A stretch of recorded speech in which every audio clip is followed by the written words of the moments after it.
Vamos a iniciar la clase, jóvenes, esperando de que todos estén muy bien, con el ánimo de siempre,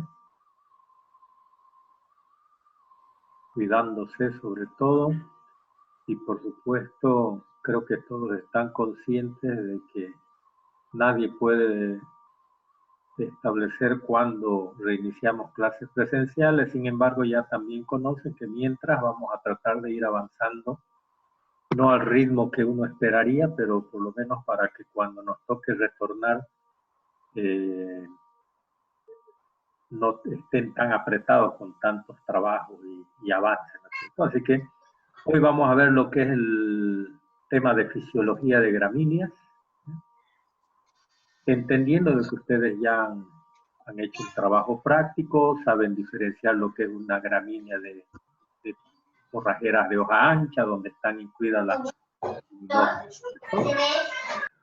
Bien. Por favor, no me obliguen a todos el audio. Por favor, cada uno de ustedes corte el audio de su sistema y denme una atención, solo son 28 minutos que nos quedan. Les decía, nos toca trabajar con el tema de fisiología, en este caso de plantas forrajeras, diferenciar entre gramíneas y forrajeras de hoja ancha. Cuando hablamos de fisiología, ustedes ya llevaron lo que es fisiología animal y saben que se trata de entender el funcionamiento de estos organismos, ¿cierto? Así que cuando hablamos de planta, nosotros hablamos de que la planta pasa por diferentes estados. Normalmente en planta se habla de estadios, pero es lo mismo que estados de desarrollo, que pueden significar su rebrote, su floración, su fructificación.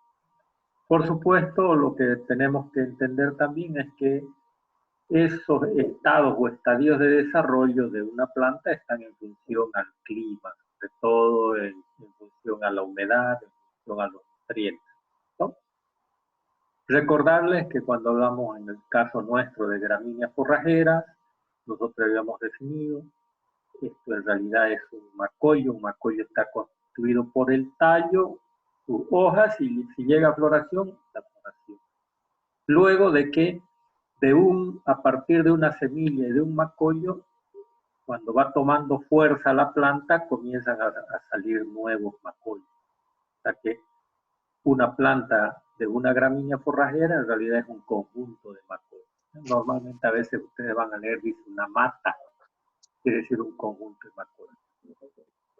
Para nosotros, que siempre hemos considerado de que nuestra asignatura está enfocada a zonas tropicales y subtropicales, porque ustedes se están formando para trabajar en las tierras bajas de Bolivia, hacerles notar de que hay dos grupos en el tema de forrajeras: megatérmicas y microtérmicas, que enseguida lo vamos a ver. Cuando hablamos de megatérmicas se refiere a las plantas que se desarrollan en climas calientes, en climas, decíamos, tropicales y subtropicales, donde precisamente el periodo más caliente y más húmedo está en las estaciones primavera, verano, otoño, por eso se les dice las PPO.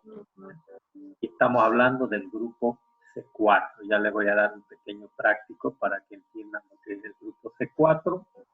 Luego vienen las meso o micro, que es lo mismo, que se refiere a, en el caso de gramíneas, las que se desarrollan en climas templados, con menor temperatura, pero dentro de este grupo a nosotros nos interesa porque ahí están las forrajeras de hoja ancha, donde están las leguminosas, y como pueden ver, estas son del grupo OIT, que quiere decir crecen más en otoño, invierno, primavera, o sea, al revés de las gramíneas, ¿cierto? Por eso, en algún momento vamos a ver de que es muy difícil en una sola pastura, en un solo potrero, mezclar leguminosas con gramíneas porque tienen periodos de crecimiento distintos.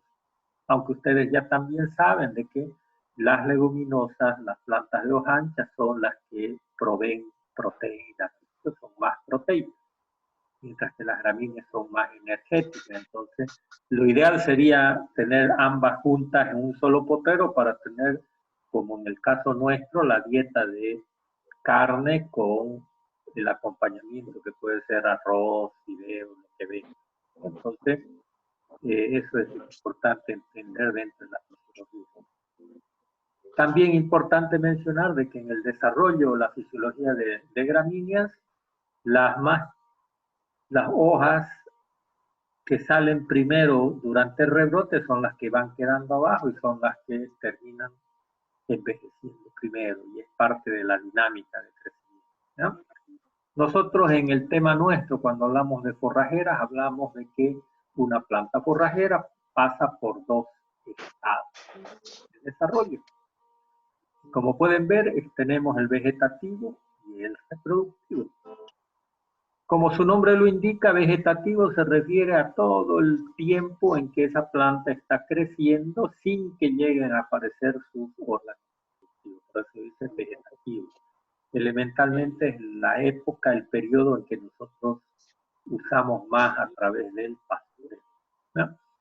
Por supuesto, el estado vegetativo, les decía, no hay ausencia de órgano reproductivo, y en ese periodo es que se va dando toda esa dinámica de aparición de nuevos macollos y crecimiento del macollo. Cada macollo, ya saben ustedes, está conformado por tallos, y el tallo tiene nudos y entrenudos. Entonces mientras va creciendo, lo que se desarrolla es el entrenudo, se va alargando y van desarrollándose también las hojas.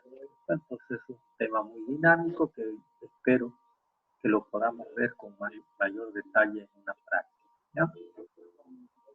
Ahí pueden ver estado vegetativo de una planta en sus diferentes etapas, porque cada vez que va creciendo van apareciendo nuevos macollos y también se van alargando esos nuevos.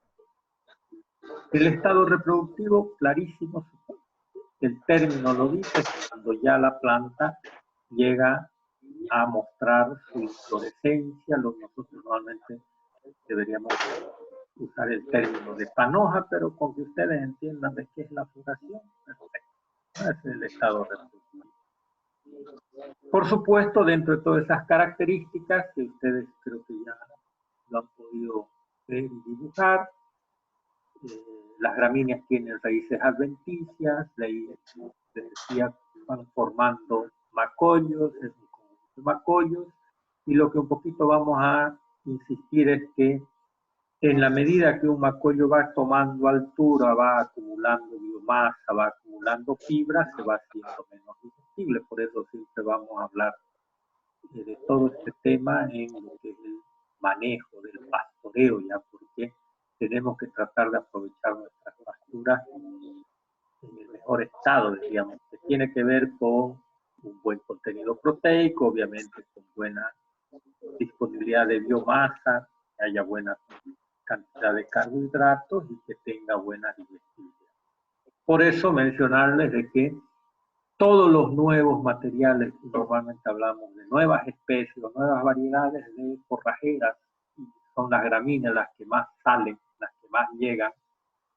En gran medida, el factor de selección es que los nuevos materiales cada vez tengan mayor proporción de hojas y tallos, ¿sí?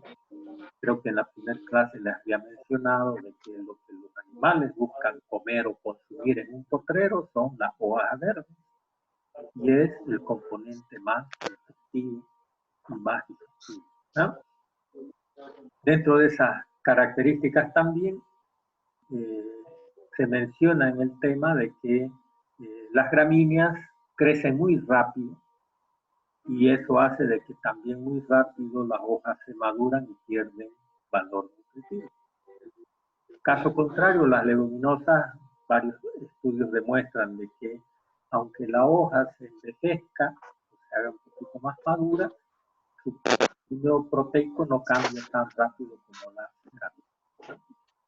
¿Qué diríamos en conclusión sobre este punto? De que el cambio en los niveles de digestibilidad y de valor nutritivo se va dando en función a que del estado vegetativo la planta va a pasar al estado reproductivo. Se va tomando altura y, les decía, va acumulando más fibra, ¿no?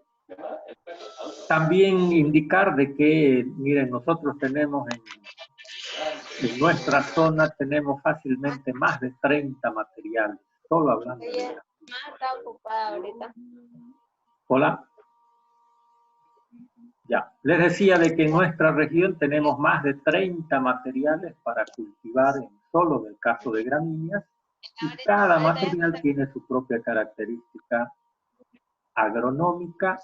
Hay plantas o hay variedades o especies que crecen más rápido que otras, y entonces hay que conocerlo para establecer un plan de manejo. Bien, tema importante, miren, hay 3 cambios fisiológicos que se dan en gramíneas forrajeras, ¿no? Son 3. Hablamos de tasa de aparición, es que cuando la hoja aparece, la nueva hoja aparece, esta hoja aparece, pero cada día va tomando, va creciendo, y a ese proceso, como pueden ver, se llama tasa de aparición. No se olviden que tasa, en este caso, se refiere, es similar a porcentaje de aparición. Estamos hablando del tiempo que se mide. Entonces hablamos de tasa de elongación o de alargamiento de hojas. Y por supuesto, ustedes entenderán, cada hoja una vez que aparece tiene que terminar de crecer, no es que se prolonga, tiene un tamaño definido en función a la genética de la planta y a la nutrición de esa planta. Una vez que la hoja termina de crecer, también después le va a venir lo que se llama vida media foliar, que es cuando comienza a madurar. Y es lo que les decía, comienza a madurar si comienza a perder valor nutritivo, tanto proteína como digestibilidad. Entonces son 3 factores importantes, 3 cambios por los que pasa una hoja: aparición, elongación o estiramiento y vida media. ¿No? Nosotros usamos en fisiología, les decía, el macollo. Del macollo viene el macollaje, y el macollaje no es más que la aparición sucesiva de nuevos macollos, que van. Y obviamente esto, no se olviden, se da en el estado vegetativo, ¿no? Porque cuando el macollo ya termina de crecer hacia arriba, termina con la floración. Y una vez que una planta florece, ya ustedes entenderán, toda su energía la lleva a formar frutos. Entonces el macollaje se va a frenar, porque la planta prioriza a dónde llevar esa energía. Entonces, el macollaje, diríamos, esa aparición sucesiva de nuevos macollos, se dice que depende de factores internos y externos. Uno, el factor interno, obviamente, es lo que acabo de mencionar. Depende si está en vegetativo o está en reproductivo. ¿Qué quiere decir? Si llega la planta a factor reproductivo, afecta el macollaje, porque deja de haber macollaje, porque va a priorizar su energía hacia la formación de los frutos, ¿no? Entre los factores externos que no dependen de la planta, ya ustedes entenderán, está muy metido el tema de clima, que llueva, temperatura, nutrientes del suelo, ¿no es cierto? Va a depender mucho para el desarrollo de esa planta. Y un importante dentro del factor externo es el manejo, miren, la defoliación, porque somos nosotros que definimos cuánto le vamos a sacar a través de los animales a esa pastura. Entonces, a mayor salida de forraje, obviamente, vamos a incidir en el maquillaje. A eso se refiere. Cuán bien, cuán mal, cuán más forraje le sacamos a la pastura tiene un efecto en la aparición sucesiva de nuevos maquillas. Esos detalles, bueno, lo vamos a seguir trabajando cuando hablemos de pastoreo, ¿no? Aquí solamente mostrarles, son 2 cuadritos, solamente explicarles, ustedes al leerlo se van a dar cuenta, solo mencionar de que miren, fue un trabajo que hicimos respecto a fertilizar pastos de corte, y dentro de esas características, mencionarles de que independientemente de cuánto le pusimos de nitrógeno, esto fue fertilizando un pasto de corte, y aplicábamos a parcelas cortes Había parcelas que cortábamos cada 30 días y otras cada 60. Esto lo llevamos por 180 días, entonces entenderán de que varias veces hemos cortado la misma parcela y lo que vimos es que cortar cada 30 días como tiene un efecto en el número de macollos. Miren, cortar más con mayor frecuencia nos duplicó la cantidad de macollos en relación a cortar cada 60 días. Entonces, no hubo un efecto de fertilización, sobre todo volver a insistir de que fue un efecto fisiológico, como el efecto de manejo, el patrón que decíamos recientemente de defoliación, influye en cómo se comporta la planta. Entonces eso es bueno resaltar, ¿no? Luego hablamos un poquito de las leguminosas forrajeras.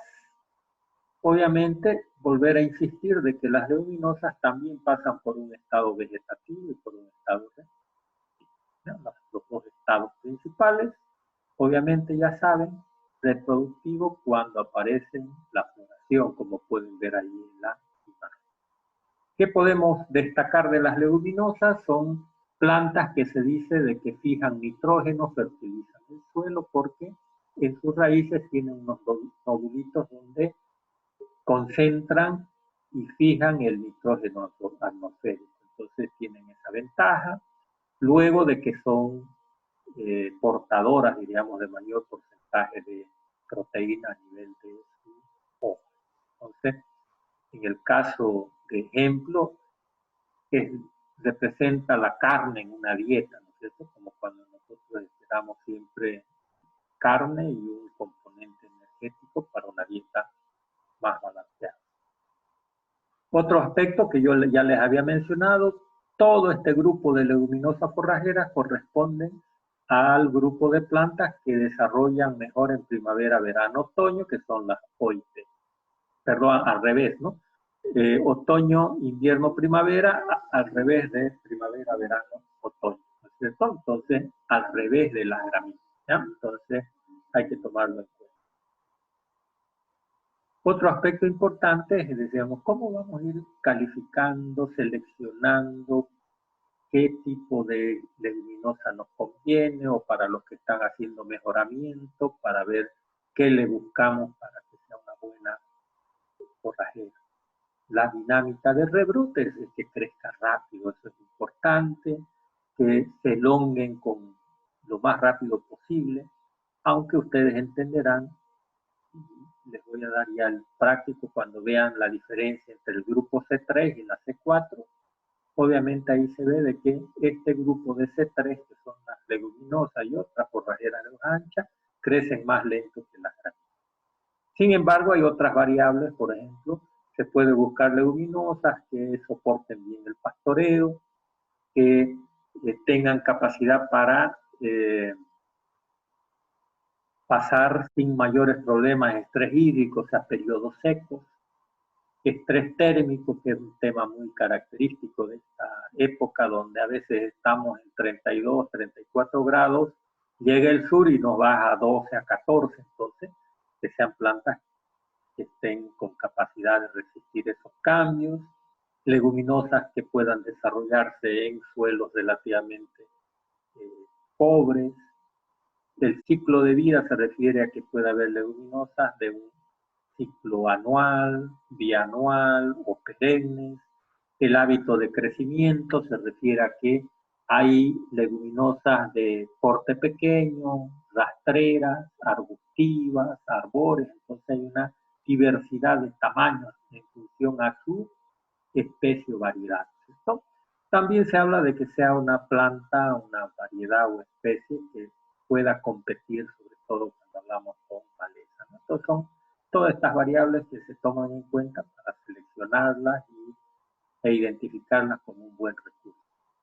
Les decía, en general no crecen muy rápido y obviamente dentro de todas esas características también mencionar de que a pesar de que se cuenten con muchos materiales también en nuestra región, las usamos muy poco porque requieren un manejo mucho más delicado, diríamos, si vale el término, que las gramíneas. Son menos rústicas en general y por supuesto también su rango no es tan amplio en el tema de que resistan encharcamiento.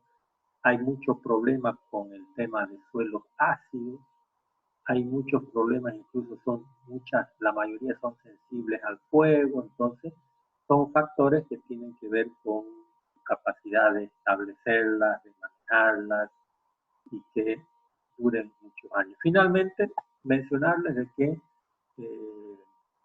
en general, ¿no es cierto?, son más nutritivas que las gramíneas, sin embargo, su rendimiento incluso por hectárea o por superficie es mucho menor que las gramíneas. O sea que es una de las características por la cual en la región, a pesar de que hay por lo menos, aunque ustedes no lo crean, como 20 recursos que pudiéramos utilizar, muy poca gente las cultiva porque tiene complejidad en su manejo.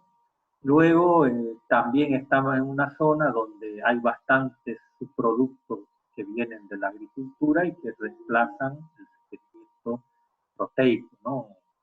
Como que, por ejemplo, afrecho de arroz, incluso el de trigo, cascarilla de soya, harina de soya. Entonces, en general, sobre todo los lecheros que pudieran usarla, optan nomás por comprar sus productos antes de pensar en cultivarlas y tener que darle un manejo más rico. Lo que hace rato les mencionaba, por ejemplo, solo de ejemplo de que en el caso de la leucaena o chamba, conocida más vulgarmente acá, es una muestra de que hacia los 85 días de su rebrote tiene 28% de proteína, después de 3-4 semanas no baja mucho a pesar de que haya un proceso de maduración de sus hojas. Por eso decíamos hace rato de que mantienen mejor su contenido proteico, ¿no? Entonces, este es el tema de fisiología de forrajeras. Yo les voy a mandar complementariamente una clase grabada de la fotosíntesis, que en realidad es un recordatorio, ¿no es cierto?, de lo que ustedes probablemente ya han llevado en ecología, para que entendamos de que dentro de lo que es el manejo de pasturas y la fisiología misma de las forrajeras, el componente de la fotosíntesis es importante dentro de lo que va a significar factores de manejo como tiempo de descanso, tiempo de ocupación que vamos a estar desarrollando más adelante. Entonces, cerrando, diríamos, nuestra clase, el aspecto fisiológico de forrajeras es importante entenderlo porque se complementa totalmente con los principios elementales que tienen que ver con el manejo de pastura, porque si nosotros no entendemos la importancia de lo que es la fisiología, no vamos a poder comprender de mejor manera el por qué cuando hablamos de manejo de pasturas hablamos de la importancia del descanso, que es el periodo en que los animales deben salir de una determinada área, y el tiempo de ocupación, que es el periodo en que los animales están dentro de una área determinada. Entonces, es importante tomarlo en cuenta. No sé si tienen alguna duda por ahí para aclaración antes que nos cierre el programa. Adelante, por favor.